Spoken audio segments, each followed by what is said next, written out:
నేను ఈరోజు రవ్వ దోశ చేశాను. సరే రవ్వ దోశ ఎలా చేయాలో చెప్తాను. రవ్వ దోశ చేయడానికి 1 కప్పు రవ్వ తీసుకున్నాం, బొంబాయి రవ్వ. 1 కప్పు రైస్ ఫ్లోర్, బియ్యపిండి. 1/2 కప్పు మైదా పిండి. ఇవన్నీ 3 కప్పులు వాటర్.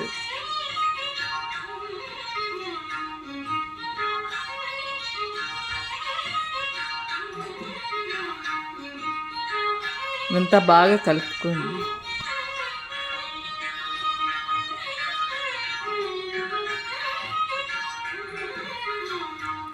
ఒక స్పూన్ పెరుగు వేసి కలుపుకోండి.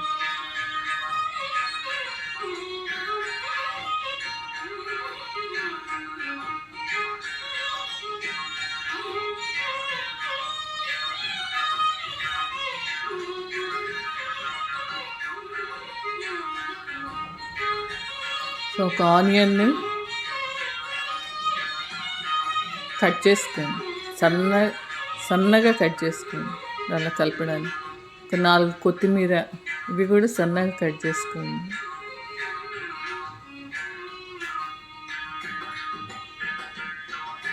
ఒక 2 కరివేపాకు కూడా కట్ చేసుకోండి.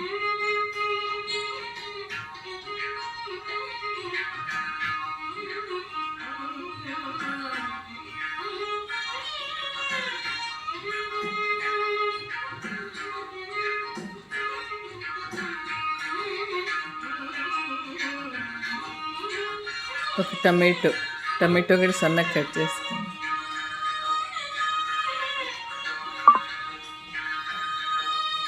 ఇవన్నీ దానిలో యాడ్ చేసుకోండి, రవ్వ దోశ పిండిలో యాడ్ చేసుకుంటాం.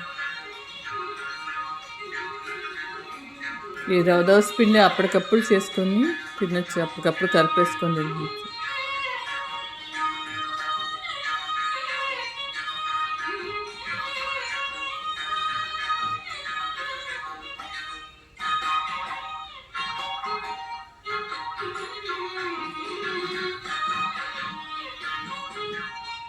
బాగా కలుపుకోండి.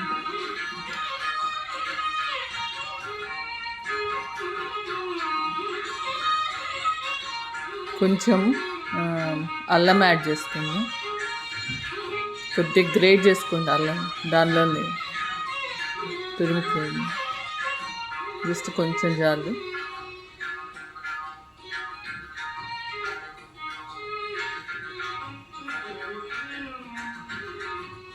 నెక్స్ట్ ఒక 10 మిరియాలు, ఇవి దంచి కొట్టి వేసేసుకోండి. మామూలుగా మిరియాల పొడి కూడా అమ్ముతుంటారు బయట, అదైనా కలుపుకోవచ్చు. దంచి కొట్టి వేసుకోండి.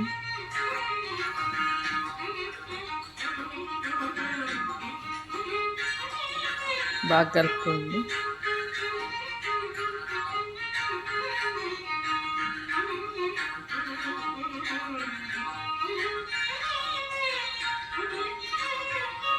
నెక్స్ట్ 1/2 స్పూన్ సాల్ట్, ఉప్పు వేసి కలుపుకోండి.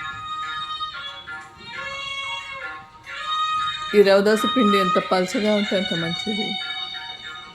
ఇది వచ్చి నెక్స్ట్ 1 స్పూను జీలకర్ర వేసి కలుపుకోండి.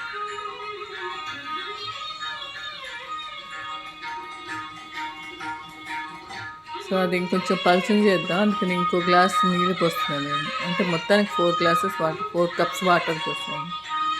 ఇంకా పలుచగా చేయొచ్చు. సో ఇది ఒక 1/2 అవర్ అట్లా పెట్టుకోండి. నెక్స్ట్ 1/2 అవర్ తర్వాత, అరగంట తర్వాత పెనం పెట్టుకొని, పెనం మీద కొంచెం నీళ్ళు జల్లి తర్వాత తడిగుడ్డతో ఇట్లా తుడుచుకోండి.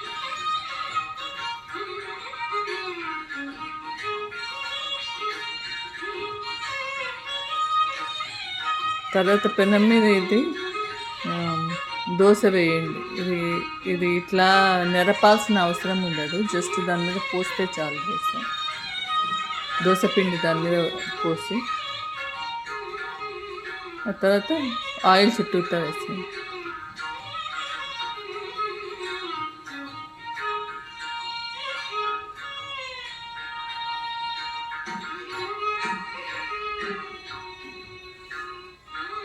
హై ఫ్లేమ్ పెట్టుకోండి. పెట్టుకొని మూత పెట్టి పెట్టండి. పెట్టి ఒక 2 నిమిషాల నుంచి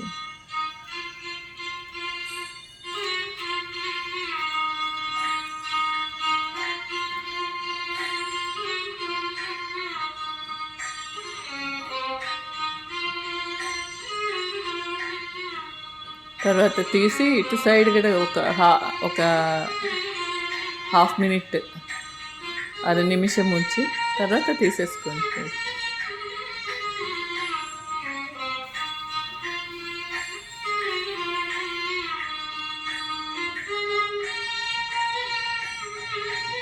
ఇది ఇంట్లో బొంబాయి రవ్వ ఉంటే అప్పటికప్పుడు చేసుకునే దోశ ఇది. అప్పటికప్పుడు చేసుకొని తినేది.